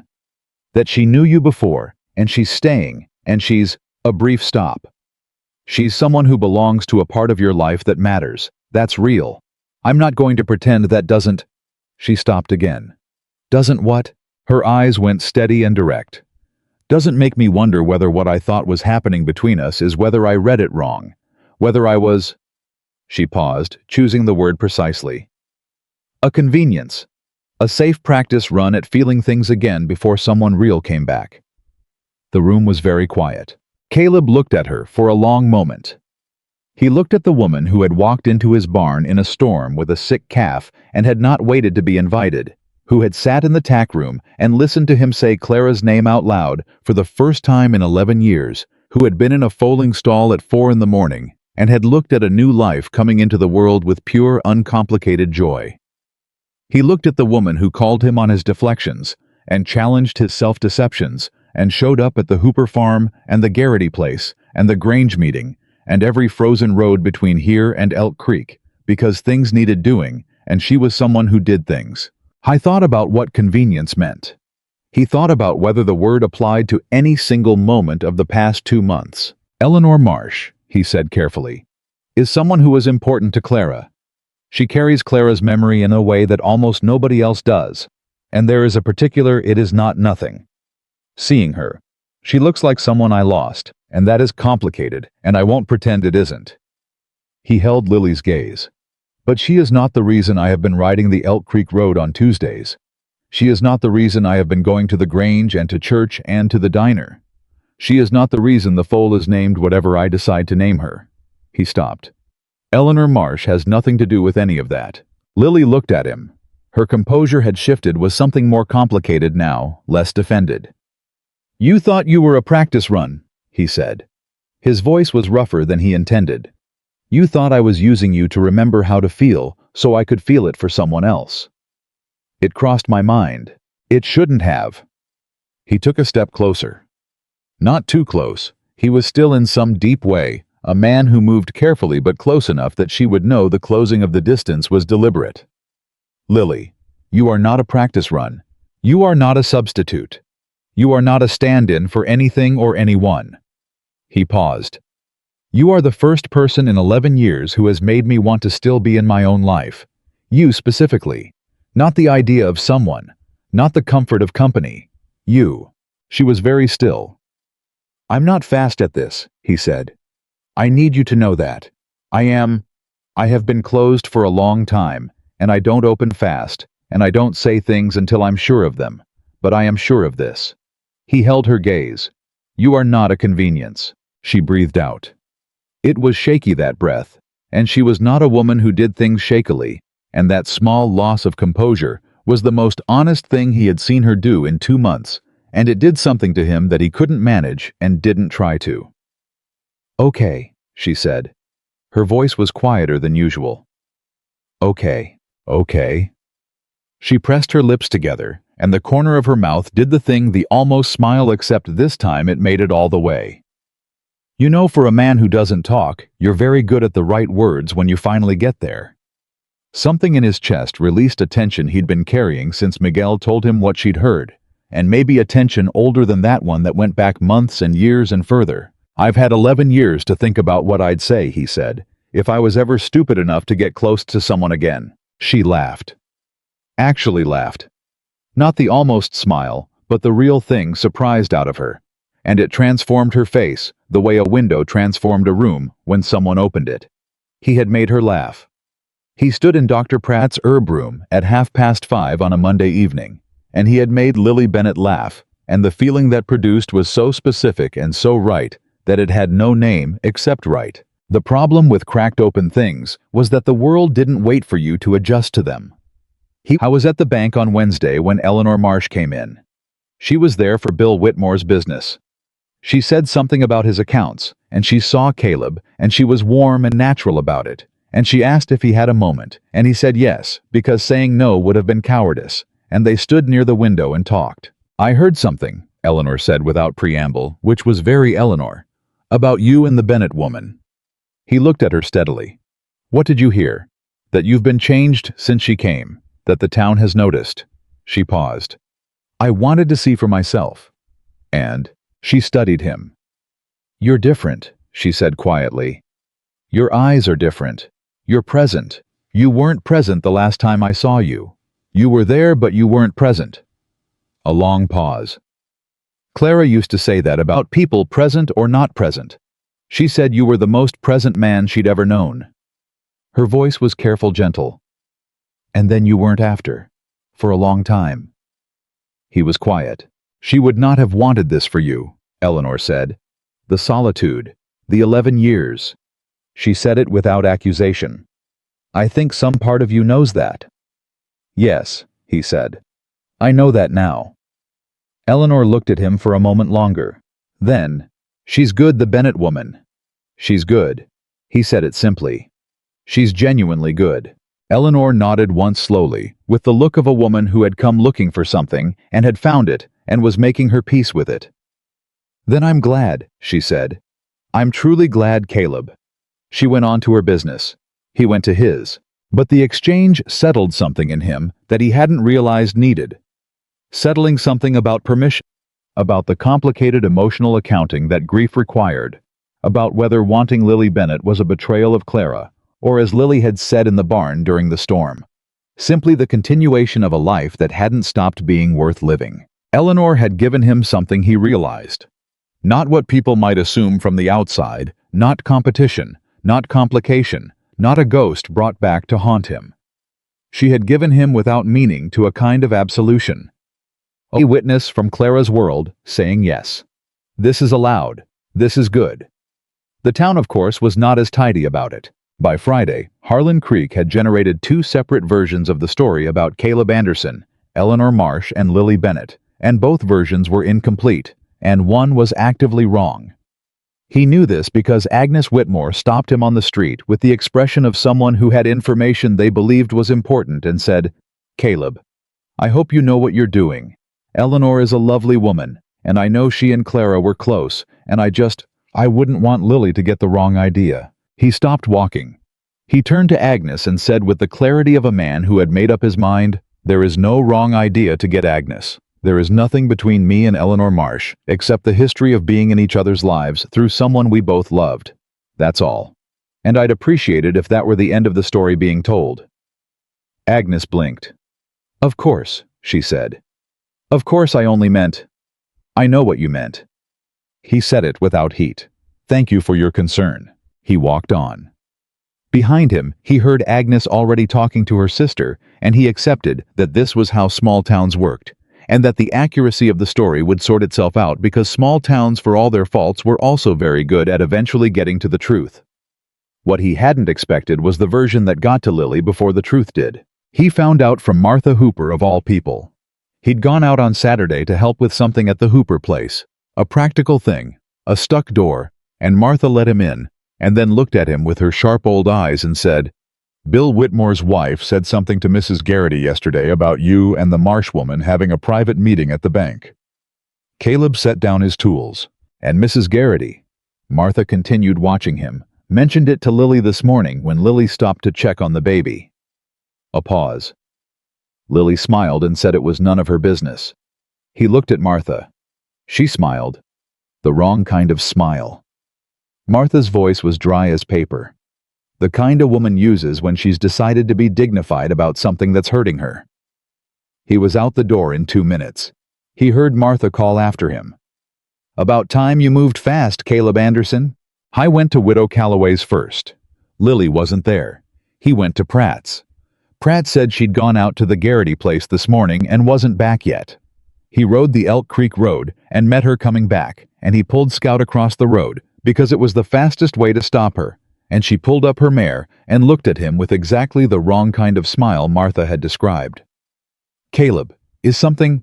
It was a 5-minute conversation about shared history. He didn't give her room to manage him with her composure. Eleanor came to the bank for Bill's business. We talked. That is what happened. Lily looked at him. The managed smile held for another moment, and then it didn't, and underneath it was something raw and real, not dramatic, not theatrical, just the honest face of someone who had been trying very hard not to hope too specifically and had been failing. I wasn't going to say anything, she said. I know you weren't. That's why I'm saying it. He held her gaze across the space between their horses. I told you Tuesday that you are not a practice run. I meant it. Eleanor Marsh doesn't change that. Nobody changes that. He paused. But I need to know you believe me, because I'm not going to keep saying it if it doesn't land. It lands, she said. Her voice was quieter than usual. Caleb. It lands. He sat back. The urgency in his chest settled, not gone, but resolved in the way urgency settled when the thing you were afraid of losing was still there. I'm naming the foal Clara, he said after a moment. It came out quietly, simply the way things came out when they were just true. I've been thinking about it since she was born. I think it's right. To put the name on something living and new. Lily was very still on her horse. Her eyes went bright, not sad, not sorry, something fuller than either of those. I think that's exactly right, she said. They rode back toward town together side by side, the winter road between them and ahead of them. And when the Harlan Creek church steeple came into view, Lily said, "The Whitmore sisters are going to talk about us riding in together." "Let them," he said. She glanced at him. The real smile, the full one, not the managed version, the one that changed her whole face. "Who are you?" she said. "And what did you do with Caleb Anderson?" He looked at the road ahead, and then he looked at her.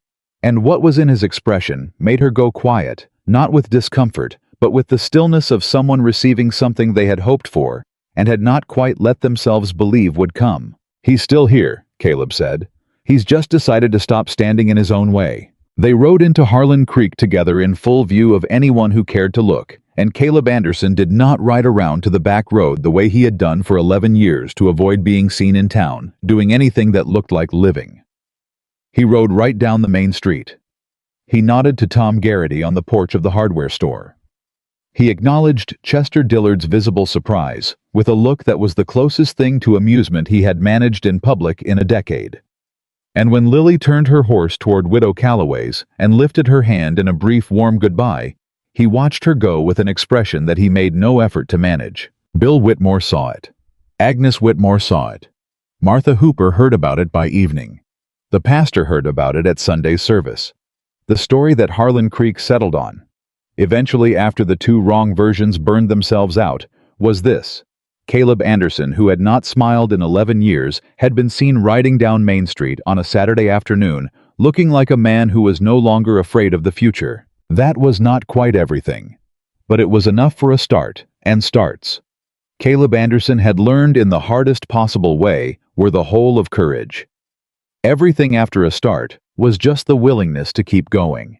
And the willingness to keep going was something he had proven across 11 years of silence and solitude, and the particular discipline of a man who refused to stop functioning, even when everything inside him had gone quiet, that he possessed in quantities sufficient to outlast nearly anything. What he hadn't known until October was that surviving and living were not the same thing. He knew now. January came down on Harlan Creek like a verdict. The cold was the kind that didn't negotiate, it simply was enormous and indifferent, and everything soft had to find its hardness or be broken. Caleb had managed January alone for 11 years, and he managed this one differently. Not because the work changed, because the work never changed, but because something in him had reorganized itself around a different center of gravity, and even the worst mornings felt less like pure endurance and more like the cost of something worth paying for. He rode into town more than he used to. He told himself it was practical supplies that banked the Grange, and some of it was practical. But Lily was in town, and when Lily was in town, the town was warmer, and he had stopped pretending that wasn't part of the calculation. They were careful with each other. Not cold. Nothing like cold, but careful the way people were careful with things that mattered, with things they didn't want to break through rushing. He didn't push. She didn't pull. They met in the middle of their own separate lives and found that the middle was becoming a place they both wanted to be. He helped her with the homestead rounds when the roads were bad, which in January meant almost always. She helped him understand what he was seeing when he observed something wrong with one of the animals, not because he didn't know his stock, but because she had a diagnostic approach that was different from his, and sometimes caught things he missed, and he was honest enough with himself to value that. They worked alongside each other with a naturalness that Martha Hooper commented on without irony, and that Tom Garrity mentioned to his wife in the tone of a man reporting something both obvious and quietly wonderful. The foal. Clara, as he had named her, was growing fast in the way of young things, with no reason to slow down, And whenever Lily came to the ranch, which was more often now, and for reasons that were increasingly less about the animals, she always went to Clara first. She had a way with that foal, a specific particular warmth. And Caleb watched it sometimes from across the barn, without announcing himself. Because watching Lily be fully herself, when she didn't know she was being watched, was one of the clearest windows into who she actually was. She talked to Clara the same way she talked to the calf in October. Low and steady, like the world was manageable and everything in it was going to get through just fine. He thought sometimes that was not a technique she'd learned. He thought it was just how she was made.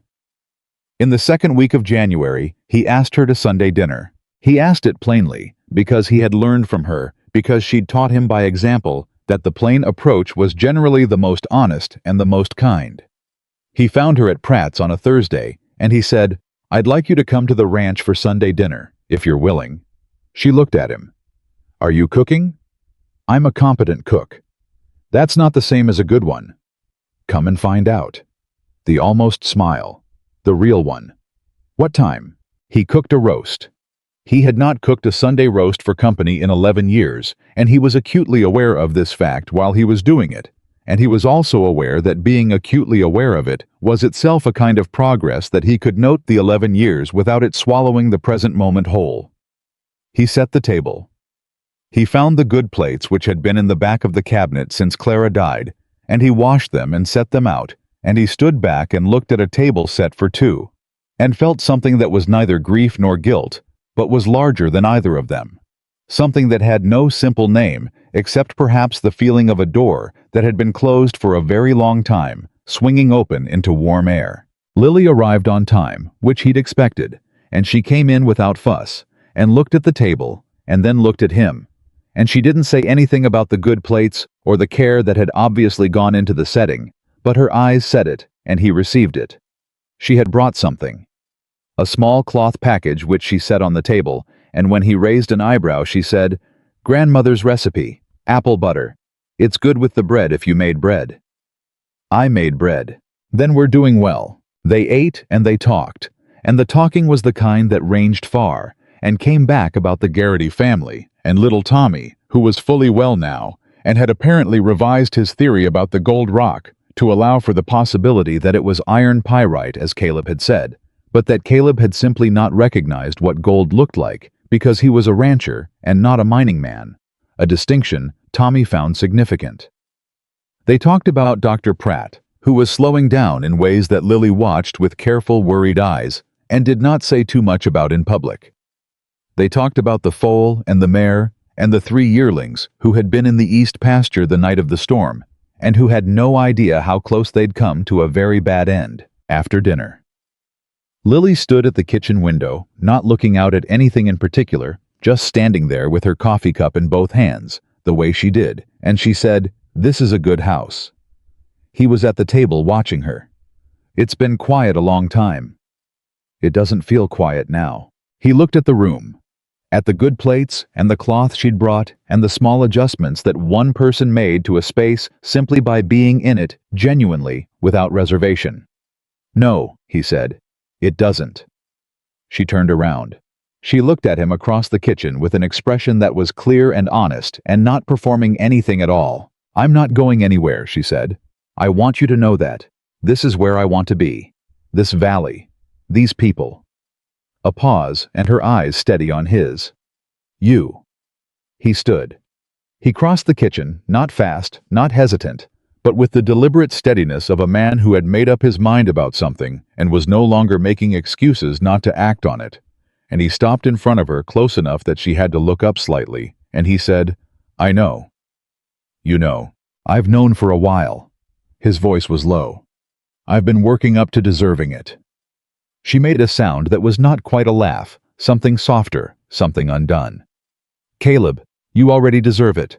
He looked at her for a long moment, and then he reached out and took her hand. Both hands, the capable healing. Hands he'd first noticed in the barn in October, and he held them carefully, the way you held something you intended to keep, and he said, "I want to try, properly. I want to court you properly. I know that's old-fashioned." "It's not old-fashioned." Her voice was quiet and very sure. "It's right." He nodded. His hands stayed where they were. "I'm slow," he said. "I need you to be patient with the pace." "I'm not going anywhere," she said again. And then she turned her hands over in his and held on.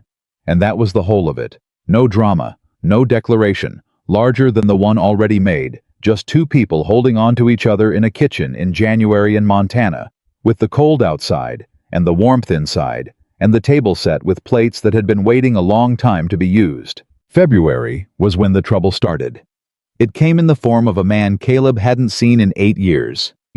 Douglas Hale, who had been a land broker out of Helena, and who appeared in Harlan Creek on a Wednesday with a leather satchel and a smile that Caleb recognized immediately as the kind of smile that was constructed to make you feel safe and intended to make you vulnerable. Caleb saw him first at the bank, talking to Chester Dillard, with the particular animated energy of a man selling something. Chester caught Caleb's eye over Hale's shoulder, and his expression communicated with the efficiency of long acquaintance that he was not entirely comfortable with what he was hearing. Caleb waited until Hale left and then went to Chester's desk. "He's claiming mineral rights," Chester said without preamble, keeping his voice low. "Says he has documents establishing a prior claim to surface mineral rights on 6 properties in this valley, including yours." Caleb's jaw tightened. "He doesn't." "He has papers, Caleb. I'm not saying they're legitimate. I'm saying he has them and he's very confident about them." Chester pressed his hands flat on the desk. "He's already been to the Garrity place and to the Sandoval family. He told the Garritys they'd been farming on mineral claim land for 9 years without proper title clearance and that they'd need to pay a remediation fee or face legal action." The number Chester named made Caleb's blood go cold. Not for himself, he had the resources to fight this, but for Tom Garrity, who had 4 children and a mortgage and no money for legal anything, and for the Sandoval family, who were barely through last winter, and for the others on that list. "When did he arrive?" Caleb asked. "Yesterday evening stage. He'd been fast." That was the tell a man with legitimate claims, moved through proper channels, sent letters, gave notice. A man running a swindle moved before people had time to organize. Caleb went to find Miguel, who confirmed that Hale had also been seen out near the North Road, taking notes that looked like survey work, and that Lars Bauer had received a visit that morning and had come away looking shaken. He went to Lily. I didn't know exactly why she was the first person he went to, or rather, he knew exactly why and had stopped arguing with himself about it. She was the person he went to now when something mattered. That was just true. She was at Pratt, and she listened to everything without interrupting, and when he was done, she said, "He targeted the families from the supply day list." He stopped. He hadn't made that connection. He looked at her. "Think about it," she said. He knew which families were in the most precarious position. He knew who had the least resources to fight. That's not random. Her eyes were sharp and clear. Someone gave him that information, or he did very specific research before he came. The implication sat in the room between them. Caleb thought about who had access to that kind of knowledge about the valley's families, who had been at the Grange meetings, who had heard the supply day discussions, who knew the details of which homesteads were struggling and which were stable. "Bill Whitmore runs the Grange," he said slowly. "I'm not saying Bill is involved." Lily's voice was careful. "I'm saying someone with access to those discussions gave Hale a map, and we need to find out who before he gets to any more families." Caleb went to the courthouse. He spent 3 hours there going through the land records himself, which was not comfortable work. The county clerk, a young man named Prentice, who was intimidated by Caleb in the way that some people were scrambled to help him, and at the end of 3 hours, Caleb had confirmed what he already suspected: Douglas Hale's documents were fraudulent. Not badly done, but fraudulent. The recording dates were wrong. The notary seals were from a county office that had closed 4 years ago, and one of the prior claim dates predated the territory survey that would have made any mineral claim possible. I went back to Lily with the evidence spread across Pratt's desk, and she looked at it with the same systematic attention she gave everything and said, "You need Everett Cross." Everett Cross was Harlan Creek's attorney, a 60-year-old man who had practiced in 3 territories and who had Lily knew because she'd spoken with him about the supply day legalities, a particular and personal hatred of land fraud. She had apparently had this conversation with Cross weeks ago in passing, and had retained the information because that was how her mind worked. It gathered things that might matter and held on to them. Caleb looked at her. "You already know Cross. I have coffee with him on Fridays," she said. "He's been helping me understand the legal requirements around practicing herbal medicine in the territory." A pause. "I think it might be useful that I already have his trust." He sat back. He thought about this woman who had arrived in October with a sick calf and a canvas bag and had spent 4 months quietly, systematically building a web of relationships and knowledge and trust that now, when it was needed, turned out to be exactly the infrastructure required to fight a land fraud scheme that was threatening the most vulnerable families in the valley. He thought about whether that was an accident.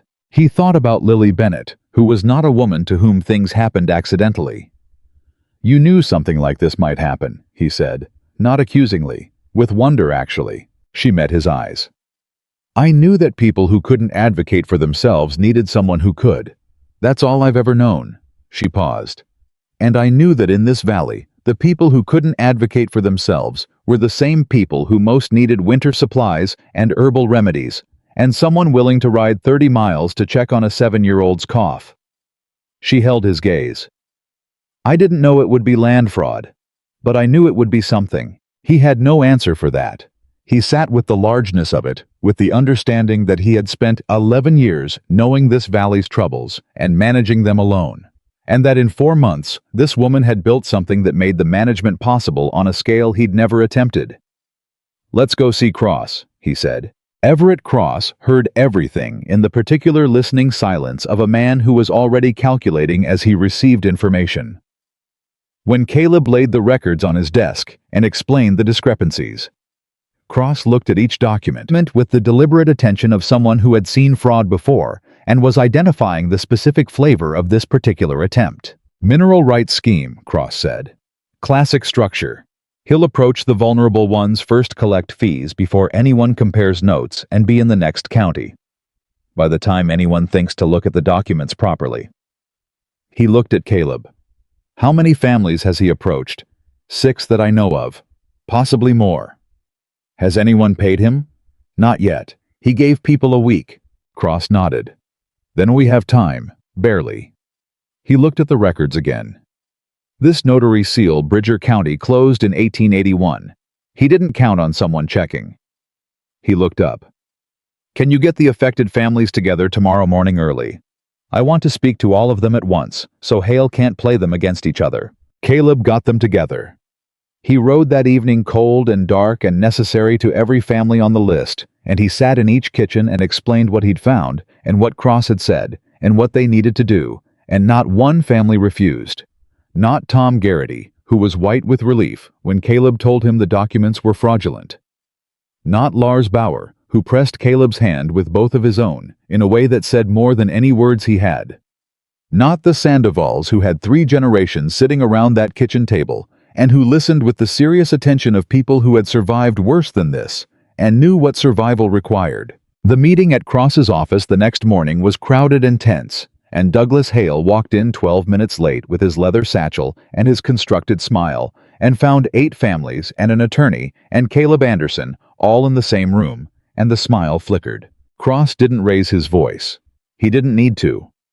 He laid the documents on the desk one by one and explained each discrepancy in the clear, measured tone of a man who had done this before and who wanted everyone in the room, including the man on the wrong side of the desk, to understand exactly how thoroughly and specifically they had been caught. Hale tried twice to talk his way through it.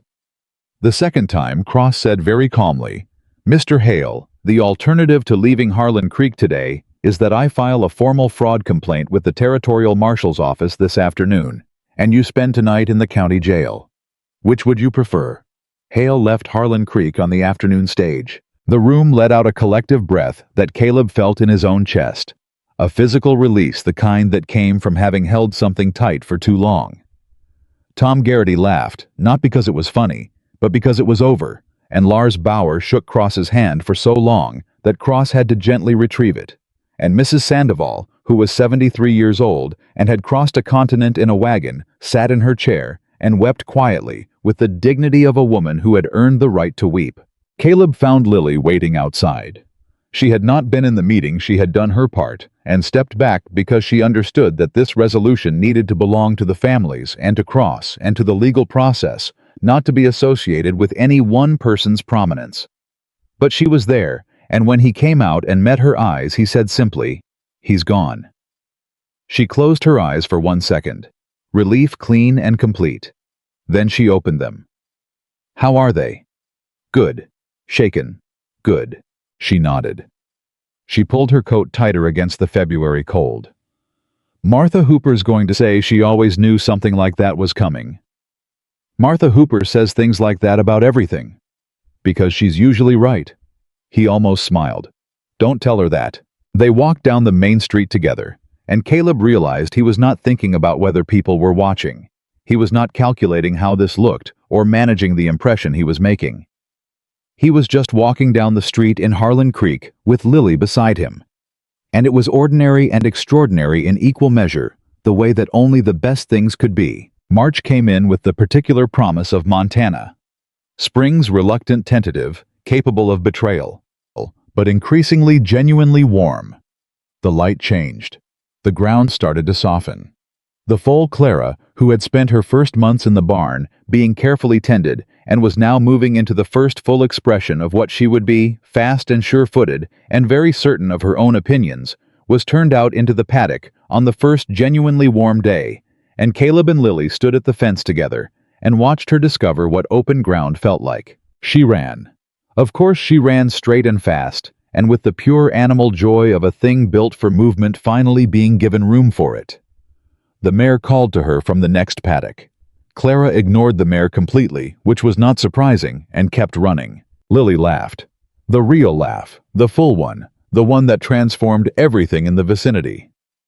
Caleb watched the foal and listened to Lily laugh and felt something in his chest that was so complete and so simple that he had no sophisticated relationship to it.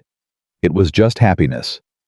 Plain, uncomplicated, unqualified happiness, the kind he had not felt in 11 years and had not entirely believed he would feel again. He turned to her. She was still watching Clara, still smiling, and then she felt him looking and turned, and what was in his face made her go still. "Lily," he said. He had planned this better than he was executing it, but the foal was running and she was laughing, and the ground was thawing under them, and he found he didn't want to wait anymore for whatever version of this he'd had in his head. "I have been thinking about what I want to say to you for 3 months, and I'm going to say it badly, so I'm just going to say it." She waited. Her eyes were steady, warm. "I don't want you at Widow Calloway's." He held her gaze. "I don't want to meet you on roads and in kitchens and in barn aisles. I want you here. I want you to be here with me in this house on this land." He stopped, took a breath. "I am asking you to marry me. I'm asking plainly because I don't know another way to ask, and I don't want to waste any more time on indirection." She was quiet. The foal was still running somewhere behind him. The mare was talking to the morning. The March wind moved and was warmer than February's. "That was not badly done," she said at last. Her voice was soft and her eyes were bright. "That was exactly right." "Is that a yes?" "Caleb." She stepped closer to him. She put one hand on his chest flat, the way she'd put her hands on the calf in October, the way she put her hands on everything that needed steadying, and she looked at him with the full directness that he had come to understand was the complete expression of who she was. No performance, no management, just Lily Bennett in front of him, being entirely herself. "Yes," she said. "That is a yes." He put his hand over hers, the one on his chest. He held it there against the place where something had cracked open in October and had been slowly, irrevocably filling with something worth having. And he stood in the March morning with the woman who had walked into his barn uninvited and had not left. Not really, not since the first night. And he let himself be exactly where he was, without flinching, without managing it, without reducing it to something smaller than it was. He smiled. Not the uncertain, barely visible thing from October on the boarding house steps, something fuller than that, something that had had months to find its way back into his face and knew now how to be there. It reached his eyes. It changed everything in his expression. It was the smile of a man who had found his way back from a very long distance and had stopped being surprised that he made it. She saw it. And what came over her face was not triumph, not satisfaction, not the pride of someone who had accomplished something. It was simpler than any of those. It was joy. The same uncomplicated joy she'd had watching Clara run, watching the calf recover, watching Martha Hooper's hands close around a coffee cup without pain. She was not a woman who distinguished between the joy of small things and the joy of large ones. She had decided that joy was worth having wherever it came from and in whatever quantity it arrived. "There it is," she said softly. "There's the smile." He looked at her. 11 years is a long time to keep something locked up. It was worth waiting for. She held his gaze clear and sure. "You were worth waiting for." They told the town, and the town responded the way small towns responded to things that confirmed what they'd already decided was true, with the particular warmth of a community, recognizing its own story. Martha Hooper said she'd known since the chicken yard. Tom Garrity shook Caleb's hand for a long time. Agnes Whitmore cried, which she had been prepared to do, about almost any version of events, and finally had the right occasion for. Chester Dillard said with more feeling than his usual banker's composure that he was genuinely glad genuinely glad. Cross offered to handle the license paperwork. Dr. Pratt, who had been watching his best healer fall quietly in love for 4 months, and had said nothing with the discipline of a man who'd learned that some things worked better without observation, shook Lily's hand and then hugged her, which surprised them both and moved them both because Dr. Pratt was not a man who hugged. Eleanor Marsh, who heard through Bill Whitmore, sent a letter from Billings. Caleb read it and folded it carefully. She had written in her precise hand, "She sounds like someone who knows what matters." Clara would have been glad. "I am glad. Don't waste any more years being careful with happiness, Caleb. It doesn't keep better for the storing." He put the letter in the box where he kept the few things that were irreplaceable. It belonged there. They were married in April on a Saturday when the last of the snow was off the ground, and the world was the particular new green of spring in Montana, the color that always looked slightly impossible after winter, the color that made you believe again in the stubbornness of living things. The wedding was in the Harlan Creek Church, full to the walls, because the whole valley had been waiting for this, even when they hadn't known they were waiting, and they were not going to miss it. Tommy Garrity, who had been given the responsibility of holding the door open for guests, took the job with the gravity of a presidential appointment.